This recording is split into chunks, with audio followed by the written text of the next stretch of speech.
thank you for watching this training video on Corruption Risk Dashboard. The Corruption Risk Dashboard is only available to users that have a login and is not part of the publicly available set of charts. Once you have logged in, you will see a button from the home page to navigate to the dashboard. If you click this now, it will open a new tab and you can follow along with the training.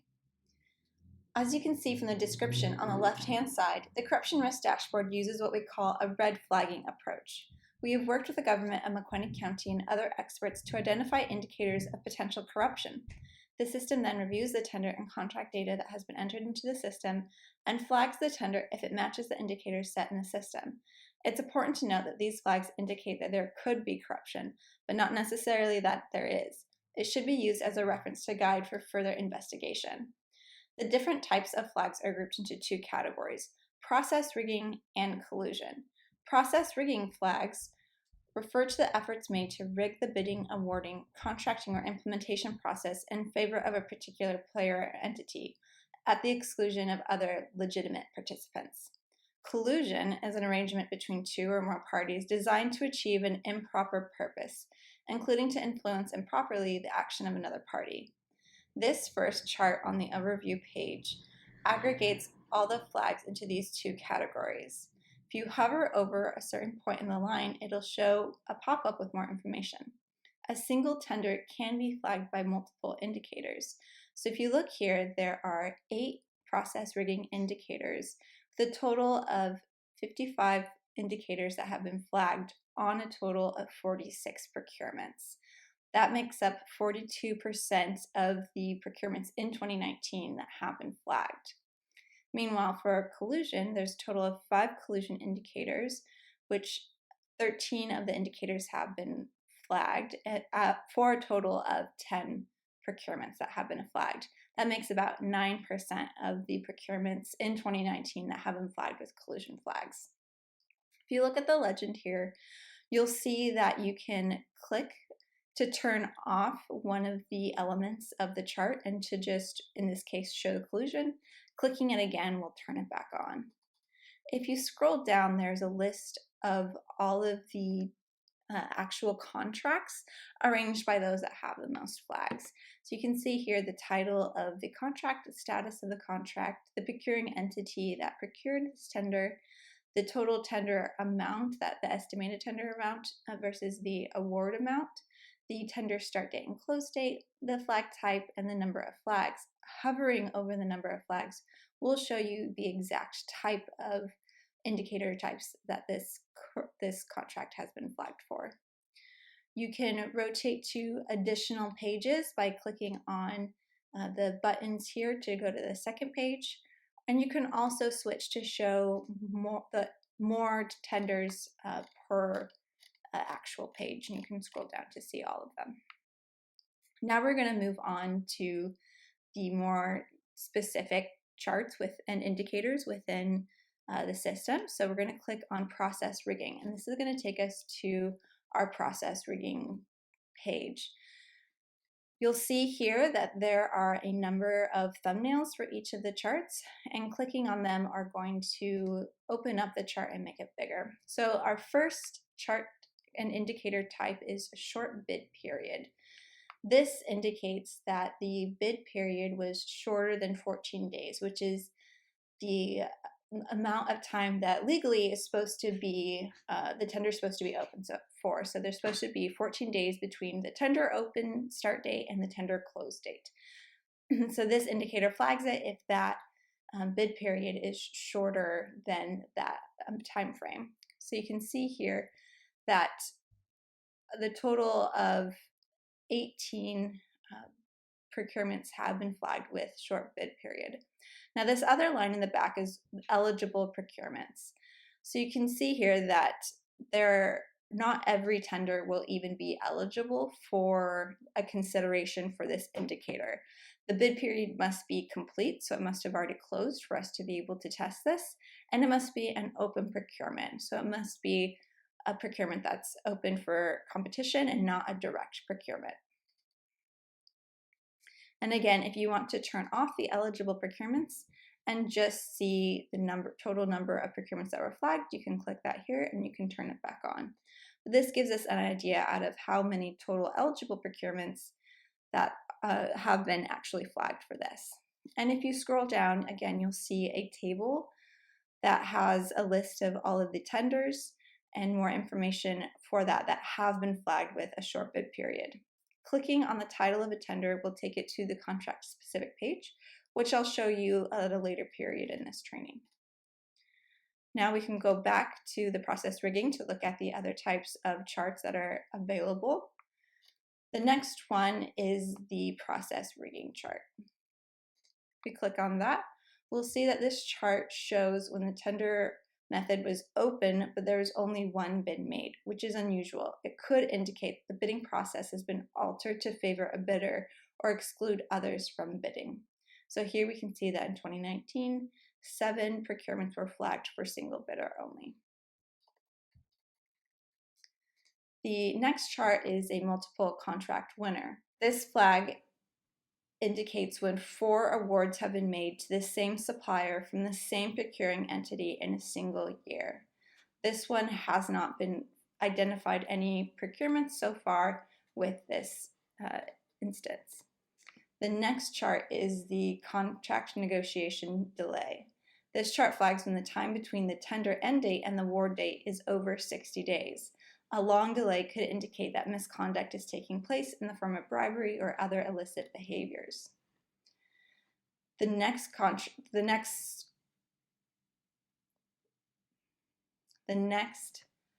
chart shows the multiple direct awards. This one flags when the same supplier receives at least 2 direct procurement awards from the same procuring entity within 1 year.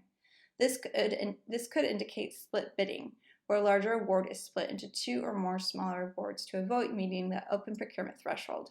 It could also indicate preference for a supplier, which might include kickbacks to individuals. The next chart is bid near estimate. This flags when the winning bid was within 1% of the estimated price. Typically, the estimated price of a good or work is 7 to 12% higher than the actual competitive price. If it's within 1% of the estimated price, the supplier could have been aware of the estimated price. We can see here that 9 procurements have been flagged for this so far. Our next chart is the contract price is different than the award price. In this case, it flags when the contract value is 30% more than the award value. The large difference between the winning price and the actual contract price could indicate rigging. And the last chart we have here is the lowest evaluated bidder is considered non-responsive. In this situation, it identifies when the lowest quoted price is marked as a fail for supplier responsiveness. This could indicate that the lowest bidder is being excluded to give another preferred supplier the upper hand, or that it was submitted as a kind of a fake bid in order to make it appear that the system was competitive, when in actuality it was rigged for another winning bidder. At the bottom of the process rigging page is a crosstab. This chart shows how often the same process rigging flags occur at the same time.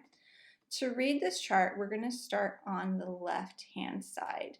So we see the first one is short bid period, and that there have been 18 flags for short bid period. What it's going to do is it's going to align with the other types of bidders, and it will tell us the percent of bids that have been flagged at the same time.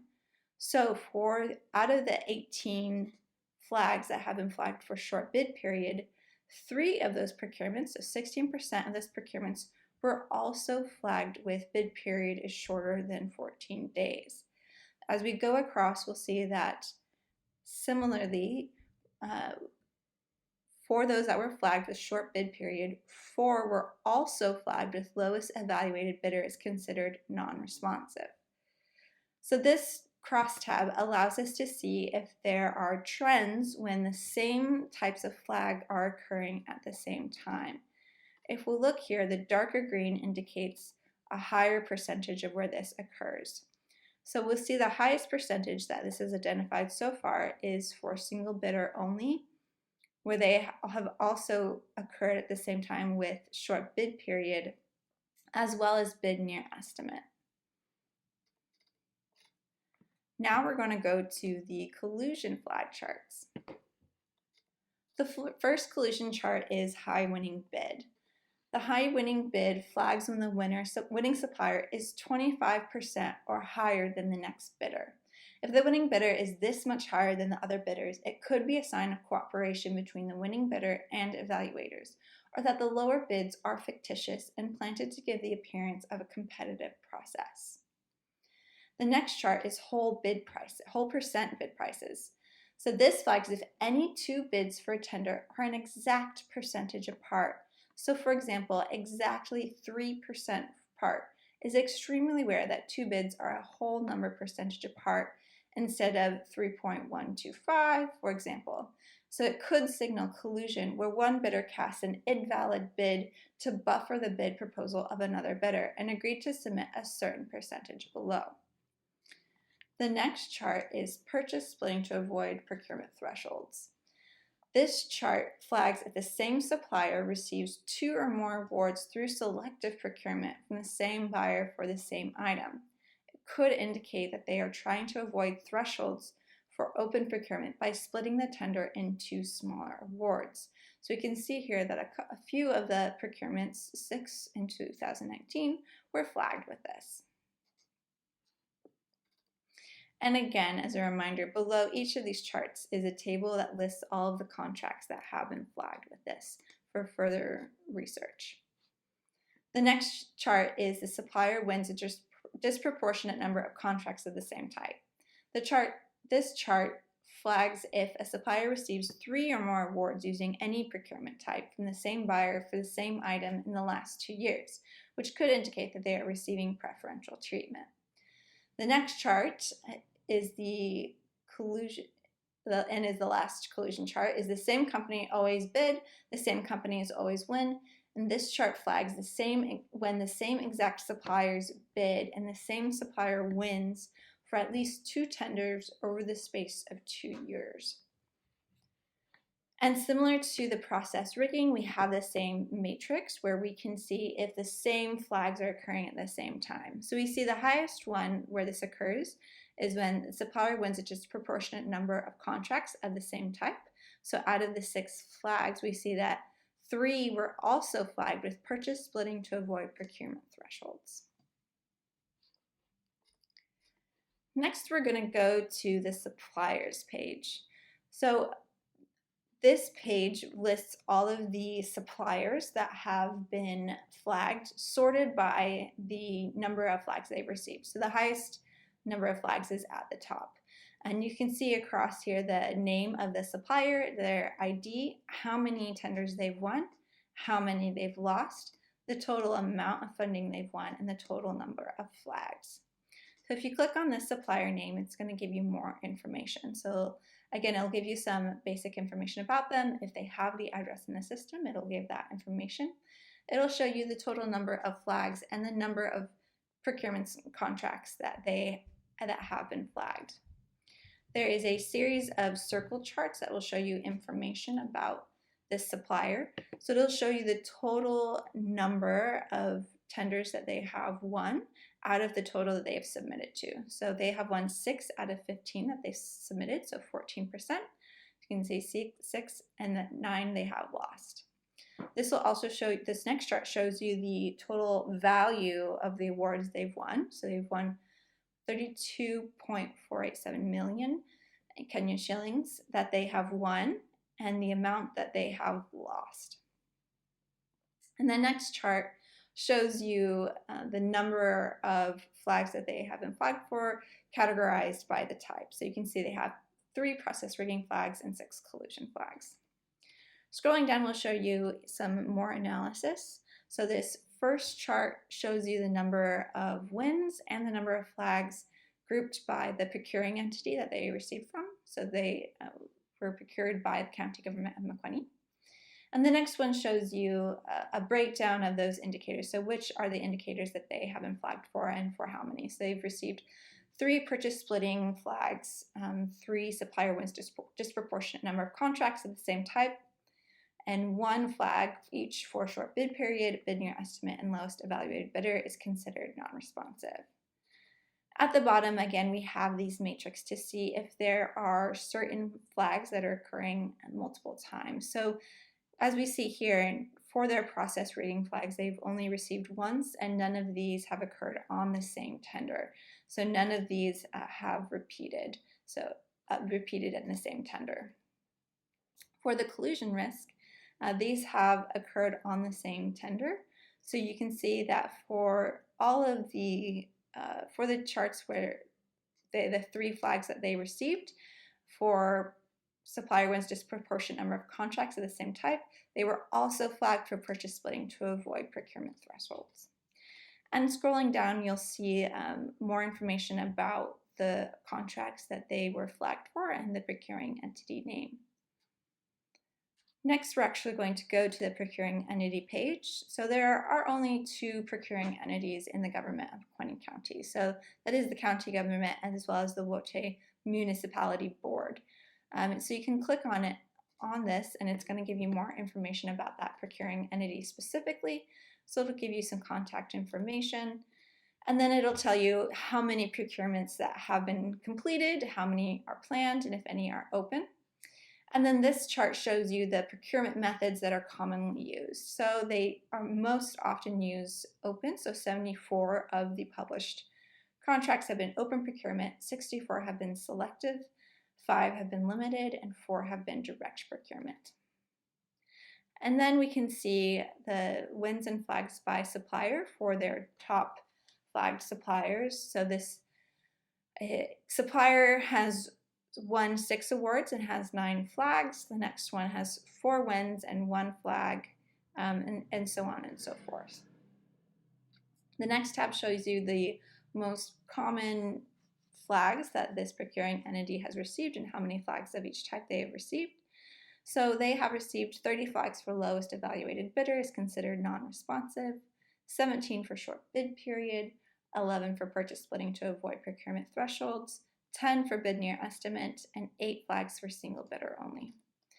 And there's a table below that will show you a list of all of the actual contracts, the tender name, if it's active or closed, the tender amount, the award amount, the number of bidders on that tender, how many flags it was flagged for, and the actual flags that it was flagged for. Clicking this will take you to a page about that contract, which I'll show you how to get there another way as well. Similar to that, they have also a table for the actual buyers. So these are the departments within the government that are buying these tenders.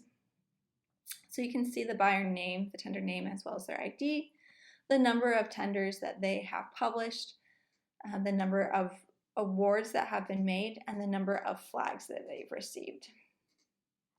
So we'll see here a little bit more information. So they've received 17 flags out of the 12 procurements, and that's out of a total of 27 procurements that have been awarded. We can see that 25 procurements are complete and 2 are planned. So far, all of these have been selective procurement. None of these have been open or direct. We can see the suppliers and how many they've won and how many flags they've had for this department specifically. So for the education, youth, and sports, they've won 3 awards and had 7 flags. The next shows a table of the number of the specific indicators that they have been flagged for. So they've had 9 flags for lowest evaluated bidder is considered non-responsive, 5 flags for purchase splitting to avoid procurement thresholds, and 3 flags for supplier wins disproportionate number of contracts of the same type. And again, below is a table of the specific tenders and more information about those tenders. So how many bidders there were and how many flags. Next is the contract specific page. So this lists a table of all of the contracts that you can search for, and it gives, again, the contract or tender name, the procuring entity, the estimated tender amount and the actual award amount, the tender date, and the number of flags. You can actually search for a specific tender if you know the name, or if there's a certain item you're looking for. So you could search for water, for example, and could then open a contract page about that contract. So this contract, we can see the actual ID, the status of the award, how many flags it has received. So this tender has been flagged twice. The title of the actual contract, who the procuring entity was, who was the buyer, who was the awarded supplier, if there is the tender amount, the tender open and close date, the award amount, the award date, contract amount, and the date signed. Then we can see how many bidders were submitted bids for this tender. So we can see that there are 2 made for this procurement. And on average, out of all bidders, there's typically 3.27 bidders for each bid. We can see the number of contracts that have been made between this supplier and this procuring entity, and there's only been 1 out of 147 procurements that have been made between this supplier and this procuring entity. And we can see the percent of procuring entity spending that has been made to this supplier. So only 1.61% of spending has been given to this supplier. And again, at the end is a matrix to see if there are similar, if the same flags came up for the same tender.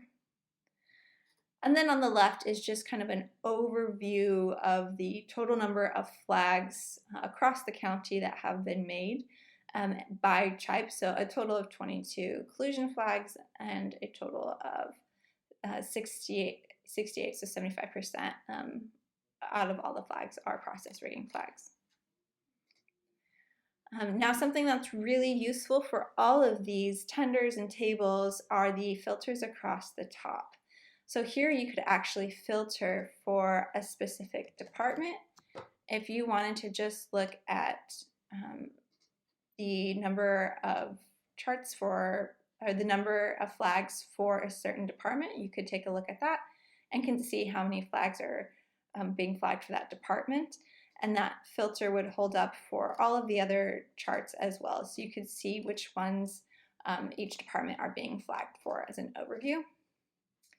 If I wanted to erase that, I could reset and it would go back. I could search for a specific procuring entity. I could also search for a specific supplier if I knew the name of a supplier and wanted to see how many they were being flagged for. I could also search for procurement method rationale. So I could see how many have a reasoning for perhaps using direct procurement for COVID-19, and I could filter for that. I could filter for a certain procurement method. So if I only wanted to look at, say, selective procurement, I could see how many flags were used for, flagged when selective procurement was used. And again, I can reset that. And I could look for a specific tender value if I only wanted to look at really high value tenders or high value awards. You could apply and you could see how many were flagged. And then you could look at specific date. So I'm going to go ahead and reset this. You could look for a specific date. So if I only wanted to look at 2019, I could. If I wanted to look at specific month. So this is by clicking, I'm deselecting it. So the dark ones are the ones that are going to stay. So if I wanted to look specifically at any made March 2019, I could apply and I could see ones that were awarded in March 2019. There were a total of 5 process rigging flags and a total of 1 collusion flag.